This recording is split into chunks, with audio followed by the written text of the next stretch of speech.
പ്രിയപ്പെട്ട കുട്ടികളെ, എങ്ങനെ നമ്മൾക്ക് ഒരു പെറ്റി ക്യാഷ് ബുക്ക് തയ്യാറാക്കാം എന്നതാണ് ഈ വീഡിയോയിലൂടെ നമ്മൾ നോക്കുന്നത്. എന്താണ് പെറ്റി ക്യാഷ് ബുക്ക്? ഒരു വ്യാപാര സ്ഥാപനത്തിലുള്ള ചെറിയ ചെറിയ ചെലവുകൾ രേഖപ്പെടുത്തുന്ന ക്യാഷ് ബുക്കിനെയാണ് പെറ്റി ക്യാഷ് ബുക്ക് എന്ന് പറയുന്നത്. ആരാണ് പെറ്റി ക്യാഷ് ബുക്ക് തയ്യാറാക്കുന്നത്? മെയിൻ ക്യാഷ്യറുടെ നിയന്ത്രണത്തിലും മേൽനോട്ടത്തിനും കീഴിലുള്ള പെറ്റി ക്യാഷ്യറാണ് പെറ്റി ക്യാഷ് ബുക്ക് തയ്യാറാക്കുന്നത്. ഏത് സിസ്റ്റത്തിന് കീഴിലാണ് സാധാരണയായിട്ട് പെറ്റി ക്യാഷ് ബുക്ക് തയ്യാറാക്കുന്നത്? ഇംപ്രസ്ഡ് സിസ്റ്റത്തിന് കീഴിലാണ് സാധാരണയായിട്ട് പെറ്റി ക്യാഷ് ബുക്ക് തയ്യാറാക്കുന്നത്. എന്താണ് ഇംപ്രസ് സിസ്റ്റം? ഇംപ്രസ് സിസ്റ്റത്തിന് കീഴിൽ ഒരു പീരിയഡിന്റെ തുടക്കത്തിൽ ഒരു fixed amount main cashier petty ക്യാഷ്യർക്ക് നൽകുന്നു.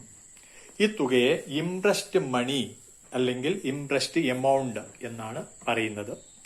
ഈ തുക ഉപയോഗിച്ചാണ് ആ പെർട്ടിക്കുലർ പീരിയഡിലെ എല്ലാ ചെറിയ ചെറിയ ചെലവുകളും പെറ്റി ക്യാഷ്യർ നടത്തുന്നത്. പീരിയഡിന്റെ അവസാനത്തിൽ ചെറിയ ചെറിയ ചെലവുകളുടെ ഒരു റിപ്പോർട്ട് തയ്യാറാക്കി അത് പെറ്റി ക്യാഷ്യർ മെയിൻ ക്യാഷ്യർക്ക് നൽകുന്നു. മെയിൻ ക്യാഷ്യർ ആ റിപ്പോർട്ട് പരിശോധിച്ചതിന് ശേഷം പെറ്റി ക്യാഷ്യർ ചെലവഴിച്ചിട്ടുള്ള തുക മെയിൻ ക്യാഷ്യർ പെറ്റി ക്യാഷ്യർക്ക് തന്നെ തിരിച്ച് നൽകുകയും ചെയ്യുന്നു. അതുകൊണ്ട് തന്നെ എല്ലാ പീരിയഡിന്റെയും തുടക്കത്തിൽ ഒരു ഫിക്സഡ് എമൗണ്ട് പെറ്റി ക്യാഷ്യറുടെ കൈവശം ഉണ്ടായിരിക്കും. ഇവിടെ ഒരു ക്വസ്റ്റ്യൻ തന്നിട്ടുണ്ട്. ആ ക്വസ്റ്റ്യൻ അനുസരിച്ച് എങ്ങനെ നമുക്ക് പെറ്റി ക്യാഷ് ബുക്ക് തയ്യാറാക്കാമെന്ന് നോക്കാം. Prepare petty cash book on impressed system from the following particulars. 2011 November 1. Received from main cashier for petty cash payments ₹1000. Petty cash പേയ്മെന്റിന് വേണ്ടി മെയിൻ ക്യാഷ്യറിൽ നിന്നും ലഭിച്ച തുകയാണ് 1000 രൂപ. ഇതാണ് വരുമാനം. ആകെ ഒരു വരുമാനം മാത്രമേ ഉള്ളൂ, ബാക്കിയുള്ളതെല്ലാം ചെലവാണ്. ഇനി ചെലവുകളാണ്. ഡേറ്റ് ഞാൻ പറയുന്നില്ല. പെയ്ഡ് ഫോർ പോസ്റ്റേജ് 70, പോസ്റ്റേജിന് കൊടുത്തു 70. പെയ്ഡ് ഫോർ സ്റ്റേഷനറി, സ്റ്റേഷനറിക്ക് വേണ്ടി നൽകിയത് 120. Paid for printing charges 150. Paid for carriage 90. Paid for telegram 45. Purchased stamps and envelopes 25. Miscellaneous expenses 30. Paid for office cleaning 50. Travelling expense 60. Paid to mister Madhavan 180. ഇത് ഒരു petty cash book വഴിക്ക് നമ്മൾ തയ്യാറാക്കണം. എങ്ങനെ petty cash book തയ്യാറാക്കാമെന്ന് നമുക്ക് നോക്കാം. ഒരു petty cash ബുക്കിന്റെ ഫോർമാറ്റാണ് മുകളിൽ കൊടുത്തിട്ടുള്ളത്. പ്രധാനമായും അതിന്റെ കോളം ഹെഡുകൾ ശ്രദ്ധിക്കുക. ആദ്യത്തെ കോളം ക്യാഷ് റിസീവ്ഡ്, അതുപോലെ തന്നെ അടുത്തത് രണ്ടാമതായി വന്നത് date, 3 particulars, voucher number, amount column, analytical columns. അതായത് ഓരോ ചെലവിനും വേണ്ടിയാണ് ഓരോ കോളം നമ്മൾ ഉപയോഗിക്കുന്നത്. നമ്മൾക്ക് ഈ നേരത്തെ കണ്ട ആ ട്രാൻസാക്ഷൻ എങ്ങനെ പെറ്റി ക്യാഷ് ബുക്കിലേക്ക് രേഖപ്പെടുത്താമെന്ന് നോക്കാം. ആദ്യമായി 2011 November 1 received from main cashier for petty cash payment. Cash received from main cashier 1000. അത് നമ്മൾ രേഖപ്പെടുത്തുന്നത് ആകെ വരുമാനം ക്യാഷ് റിസീവ്ഡ് എന്ന് പറയുന്നത് അത് മാത്രമാണ്. അതുകൊണ്ട് ഡേറ്റ് കോളത്തിൽ നമ്മൾ 2011 നവംബർ 1 എന്ന് രേഖപ്പെടുത്തി. 2011 November 1 cash received from main cashier. Cash received from main cashier. Main കാഷ്യറിൽ നിന്നും പണം കിട്ടി 1000. എഴുതുന്ന ശ്രദ്ധിക്കുക. എവിടെയാണ്? ക്യാഷ് റിസീവ്ഡ് കോളത്തിലാണ് എഴുതുക. ചിലപ്പോൾ ഓപ്പണിംഗ് ബാലൻസ് തരാം. അങ്ങനെയെങ്കിൽ ഓപ്പണിംഗ് ബാലൻസ് ആണ് ആദ്യം എഴുതുക. Balance broad on. ഡേറ്റ് എഴുതും, balance broad on. Cash received കോളത്തിൽ ഓപ്പണിംഗ് ബാലൻസ് എഴുതും. അതിന് തൊട്ട് താഴെ മെയിൻ കാഷ്യറിൽ നിന്നും കിട്ടിയ തുക എത്രയാണോ അത് രണ്ടാമതായി നമ്മൾ രേഖപ്പെടുത്തും. ഇവിടെ ഓപ്പണിംഗ് ബാലൻസ് ഇല്ല. ഇനിയെല്ലാം പേയ്മെന്റുകളാണ്, ചെലവുകളാണ്. 2 November 2 paid for postage 70. Paid for postage ചെലവിന്റെ പേരാണ് പെർട്ടിക്കുലേഴ്സ് കോളത്തിൽ നമ്മൾ എഴുതുക. പോസ്റ്റേജ് 70, എമൗണ്ട് കോളത്തിൽ 70 എന്ന് എഴുതുക. അതിനുശേഷം അനലിറ്റിക്കൽ കോളംസിൽ ഒരു പേജ് പോസ്റ്റേജിന് വേണ്ടി നൽകുക.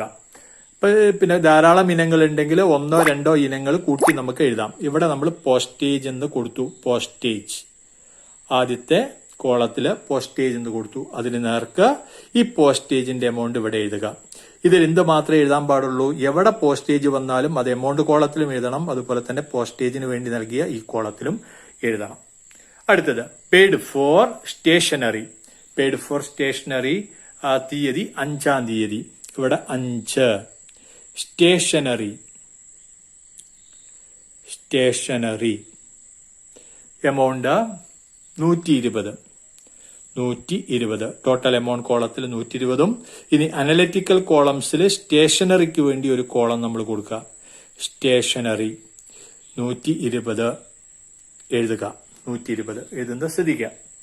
ഇനി പെയ്ഡ് ഫോർ പ്രിന്റിംഗ് ചാർജസ് 8-ാം തീയതി. അപ്പോൾ പ്രിന്റിംഗ് ചാർജസ് എന്ന് പെർട്ടിക്കുലേഴ്സ് കോളത്തിൽ രേഖപ്പെടുത്തുക. Printing charges amount 150. അങ്ങനെയെങ്കിൽ ഒരു കോളം എന്തിനു വേണ്ടി കൊടുക്കണം? പ്രിന്റിംഗ് ചാർജസ് എന്ന ഇനത്തിന് വേണ്ടി അനലിറ്റിക്കൽ കോളംസിലെ ഒരു കോളം അതിനു വേണ്ടി കൊടുക്കുക. Printing charges 150. എന്ത് മാത്രമേ ഇതിൽ എഴുതാൻ പാടുള്ളൂ? പ്രിന്റിംഗ് ചാർജ് മാത്രമേ എഴുതാൻ പാടുള്ളൂ. അടുത്തത് പെയ്ഡ് ഫോർ ക്യാരേജ് 9-ാം തീയതി 90 രൂപ. 9 ക്യാരേജ് 90. ഒരു കോളം അനലിറ്റിക്കൽ കോളംസിലെ ഒരു കോളം ക്യാരേജിന് വേണ്ടി നൽകുക. അതിൽ ക്യാരേജ് മാത്രമേ എഴുതാൻ പാടുള്ളൂ. അടുത്തത് പെയ്ഡ് ഫോർ ടെലഗ്രാം 12-ാം തീയതി 45 രൂപ. 12-ാം തീയതി ടെലഗ്രാം 45.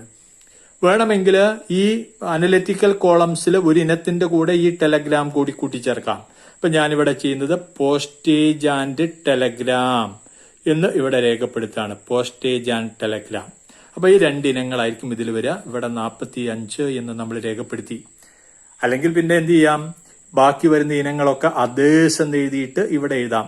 എന്നിട്ട് ബാക്കി വരുന്ന ഈ ഇനങ്ങൾ ഒഴികെ വന്നത് ഏതും നമ്മൾ അതേഴ്സിൽ എഴുതാം. പ്രശ്നമില്ല, അങ്ങനെയും ചെയ്യാം. ഇവിടെ നമ്മൾ ഈ 2 ഇനങ്ങൾ ഒരുമിച്ച് എഴുതി. ഇനി അടുത്തത് 21-ാം തീയതി പർച്ചേസ്ഡ് സ്റ്റാമ്പ്സ് ആൻഡ് എൻവലപ്സ്. 21-ാം തീയതി പർച്ചേസ്ഡ് സ്റ്റാമ്പ്സ് ആൻഡ് എൻവലപ്സ്.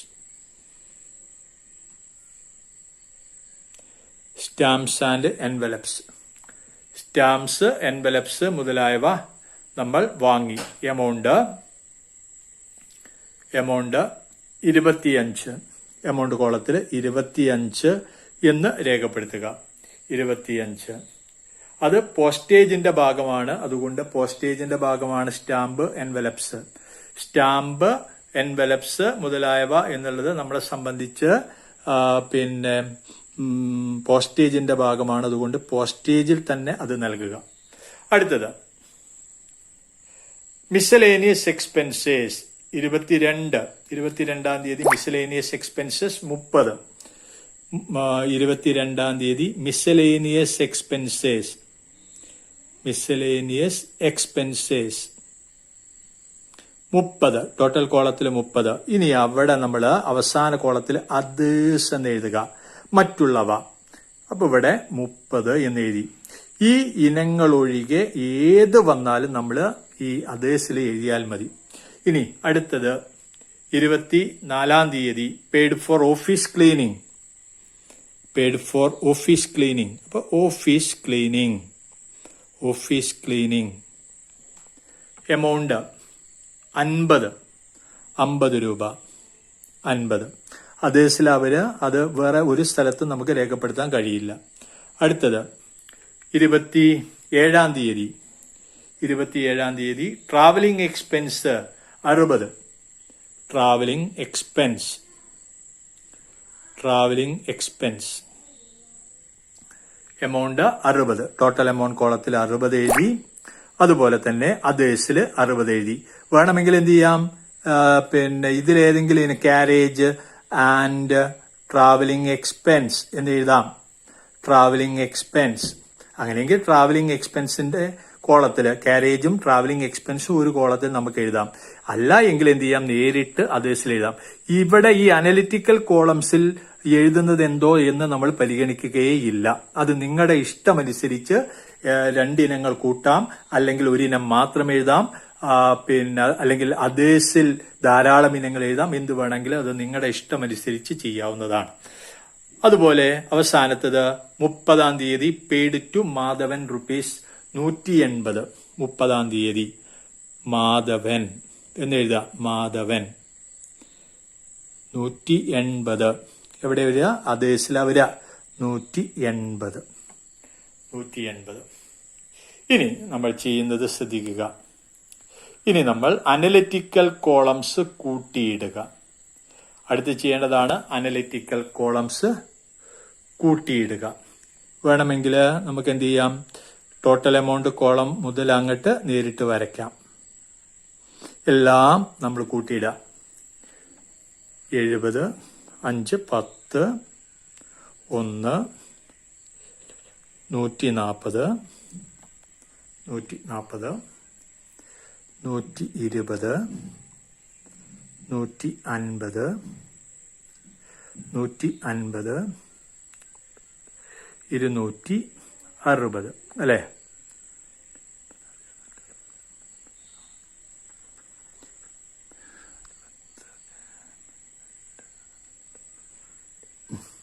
ഇനി എന്ത് ചെയ്യുക, ഈ അനലിറ്റിക്കൽ കോളംസ് കൂട്ടിയിട്ട് കഴിഞ്ഞു. താഴെ നമ്മൾ 2 ലൈൻ വരയ്ക്കുക. അനലിറ്റിക്കൽ കോളംസ് കഴിഞ്ഞു. ഇനി നമ്മൾ എന്ത് ചെയ്യണം, ഈ എമൗണ്ട് കോളം കൂട്ടിയിടുക. ടോട്ടൽ എമൗണ്ട് കോളം കൂട്ടിയിടുക. എമൗണ്ട് കോളം കൂട്ടിയിടുമ്പോൾ നമുക്ക് ലഭിക്കുന്നത് 820 രൂപയാണ്. ഇവ മൊത്തം കൂട്ടുമ്പോൾ നമുക്ക് ലഭിക്കുന്ന തുക എന്ന് പറയുന്നത് 820 വേണമെങ്കിൽ ഇവിടെ 820 എഴുതാം. ഞാനിവിടെ 820 എഴുതുകയാണ്. 820 ഇത് ഏതിന് തുല്യമായിരിക്കും? ഇവയുടെ ആകെത്തുകയ്ക്ക് തുല്യമാണ് 820. ഇനി ഇത് ബാലൻസ് ചെയ്യുകയാണ്. ഏത് തമ്മിലാണ് ബാലൻസ് ചെയ്യേണ്ടത്? ക്യാഷ് റിസീവ്ഡ് കോളവും ടോട്ടൽ എമൗണ്ട് കോളവും തമ്മിലാണ് ബാലൻസ് ചെയ്യേണ്ടത്. ബാലൻസ് ചെയ്യുന്നത് എങ്ങനെ എന്ന് നമുക്ക് നോക്കാം. ഇരു സൈഡിലും എന്ത് ചെയ്യണം? എങ്ങനെ ബാലൻസിങ്ങിന്റെ സ്റ്റെപ്പ്? ഇരു സൈഡിലും ഏറ്റവും വലിയ എമൗണ്ട് നമ്മൾ രേഖപ്പെടുത്തണം. വേണ്ടേ? ഏതാ ഏറ്റവും വലിയ എമൗണ്ട്? ഡെബിറ്റ് സൈഡിൽ എത്ര? 1000. ക്രെഡിറ്റ് സൈഡിൽ 820. അങ്ങനെയെങ്കിൽ ഡെബിറ്റ് സൈഡിൽ ഇരു സൈഡിലും നമ്മൾ ഡെബിറ്റ് സൈഡിലുള്ള വലിയ എമൗണ്ട് ആണ് 1000. ഈ എമൗണ്ട് ഇരുഭാഗത്തും രേഖപ്പെടുത്തുക. 1000. വ്യത്യാസം കുറവുള്ള സൈഡിൽ എഴുതുക. എവിടെ കുറവുള്ളത്?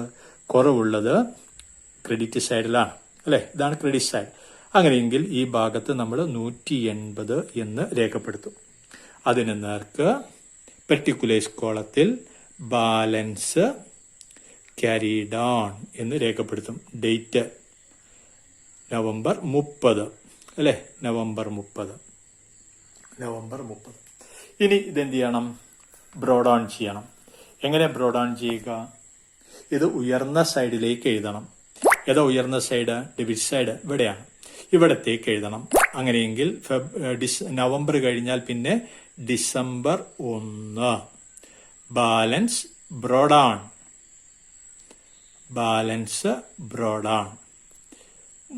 എത്ര രൂപ? ഈ സംഖ്യ എത്രയാണോ ക്ലോസിംഗ് ബാലൻസ് അത് അടുത്ത ദിവസം എന്തായിട്ട് വരും? ഓപ്പണിംഗ് ബാലൻസ് ആയിട്ട് വരും. ഇനി ഒന്നുകൂടി എഴുതണം. ഇംപ്രസ്ഡ് സിസ്റ്റം അനുസരിച്ച് നമ്മൾ ചെലവഴിച്ച സംഖ്യ എത്രയോ അത് മെയിൻ കാഷ്യറിൽ നിന്ന് തിരിച്ച് നമുക്ക് ലഭിക്കും. അതുകൊണ്ട് ഡിസംബർ 1-ാം തീയതി നമ്മൾ എന്തെഴുതണം? ഡിസംബർ 1 നമ്മൾ cash received from main cashier എന്ന് വീണ്ടും ഇവിടെ എഴുതണം. നിർബന്ധമായിട്ടും എഴുതണം. Cash received from main cashier. Main ക്യാഷ്യറിൽ നിന്നും പണം കിട്ടി. എത്ര രൂപ കിട്ടും? ഇംപ്രസ്ഡ് സിസ്റ്റം അനുസരിച്ച് എത്ര തുകയാണോ നവംബറിൽ ചെലവഴിച്ചത് ആ സംഖ്യ തിരികെ ലഭിക്കും. അത് എത്ര ചെലവഴിച്ചത്? 820 രൂപയാണ്.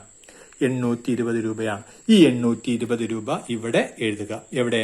ഓപ്പണിംഗ് ബാലൻസിന് താഴെ 820 എന്ന് രേഖപ്പെടുത്തുക. ഇതോടുകൂടി നമ്മൾ ഒരു പെറ്റി ക്യാഷ് ബുക്ക് തയ്യാറാക്കി എന്ന് പറയാം. ഓക്കെ, നിങ്ങൾക്ക് മനസ്സിലായി എന്ന് കരുതുന്നു. Okay, thank you.